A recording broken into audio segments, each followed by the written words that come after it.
Today's topic can change your life if you let it.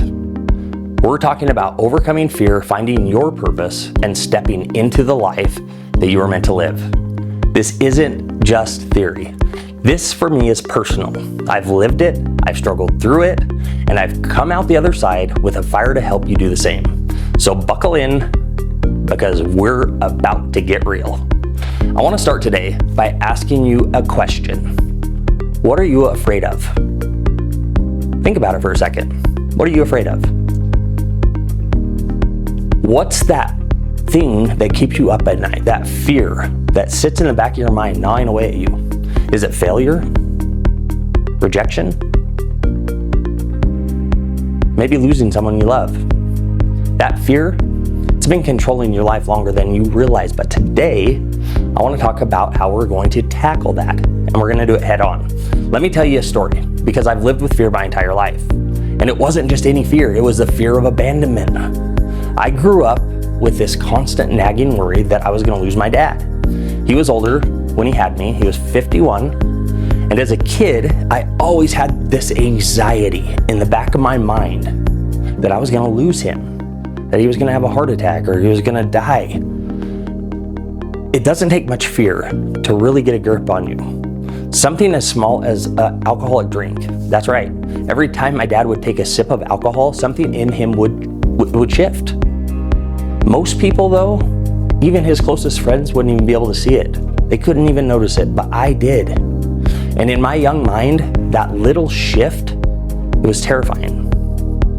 It was like that drink took him one step further away from me, and I couldn't handle it. So imagine when the day came and my worst fear was realized. He was diagnosed with stage 4 lung cancer. 5 weeks later, he died. Boom, just like that, my world shattered.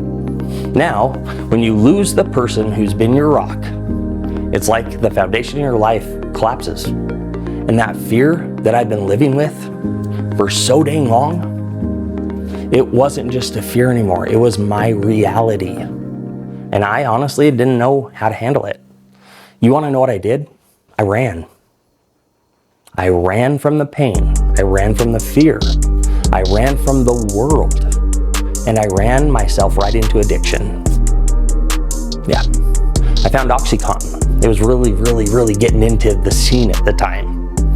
Early 2000s.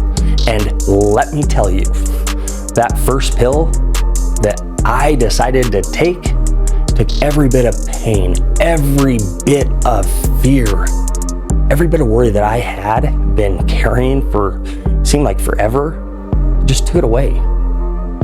For a while, it worked. It worked so well.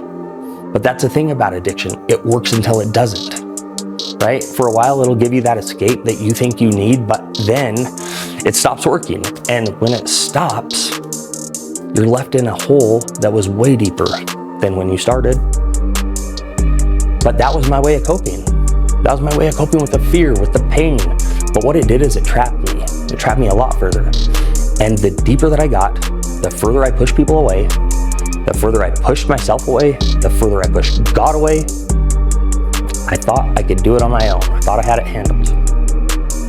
But the truth of the matter is, you can't outrun fear. You can't outrun pain. It was that point in my life I hit rock bottom. I found myself in an emergency room sitting there waiting for the doctor to come in to give me something to get me out of the pain that I was starting to feel. All right, to take that pain away. But this time something was different. The doctor, he came into the room, he looked at me and he said, "You were here last night, don't you remember?" I had no idea. I had no memory of it at all. And then he said, "I'm not gonna treat you."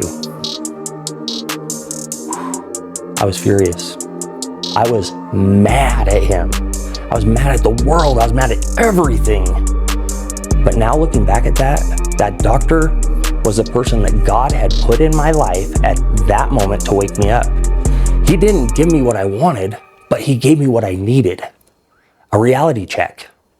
Because I couldn't keep running anymore. Couldn't do it. That was the moment that I realized that I JJ Shawver, I was meant for more. I wasn't going to let fear, wasn't going to let pain, and I wasn't, sure as hell wasn't going to let addiction control my life any longer. That's when everything changed. The next day, I made a decision, okay? I enrolled in a treatment program called Embrace Life. And for the first time in a lot of years, I started doing just that. Started embracing life. And here's what I realized. God, He never did abandon me. Even when I pushed Him away, even when I was so mad at Him for taking my dad from me, He was always there. He was waiting for me to wake up and realize that I was made for more. And listen to me very carefully. You are made for more too. That fear that's been holding you back it really doesn't have to control you. That pain that you're trying to escape, it doesn't define who you are. And let me tell you something else. All of these personal development gurus, these leadership experts, yeah, they're amazing. They all talk about growth. They all talk about purpose. But guess what? They're not reinventing the wheel, okay? All of these principles they've been preaching, they come directly out of the Bible, right? Servant leadership. That's straight from Jesus. Matthew 20:28 says, "The Son of Man came not to be served, but to serve." Vision. Proverbs 29 verse 18 says, "Where there is no vision, the people perish." These leadership truths, they've been around for thousands and thousands of years, right? Because they work. And they're not about self-help either. They're about aligning your life with God's purpose for you. We're all here for a specific purpose, but there's so many people that are so complacent. It's not about just improving yourself. It's about stepping into the purpose that God has put you on this earth to live, right?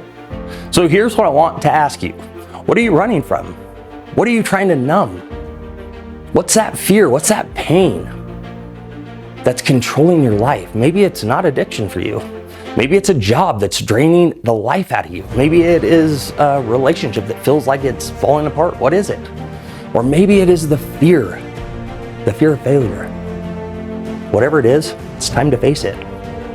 You are made for more than this. Look, fear, it doesn't go away by avoiding it. You have got to face it.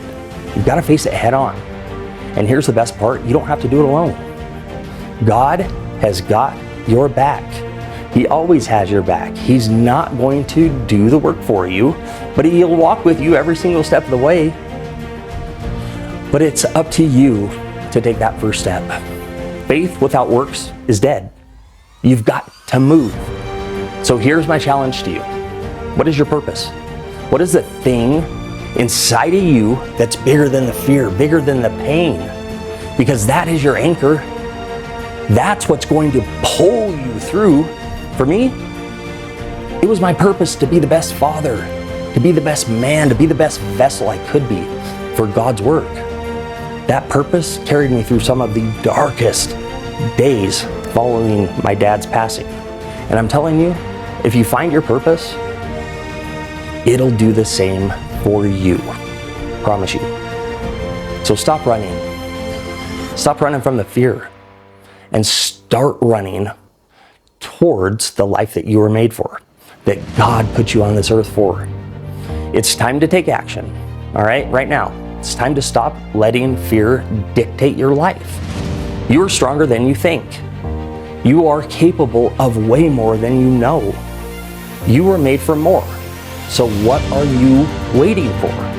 The time is now. Step into your purpose, okay? If this message hit home for you, if it resonated with you, don't sit on it. Please take action. Share this episode. Tag someone who needs to hear it and keep pushing forward. Remember, you were made for more. Now let's rise together. Don't forget, my name's JJ Shawver, and I hope to see you soon.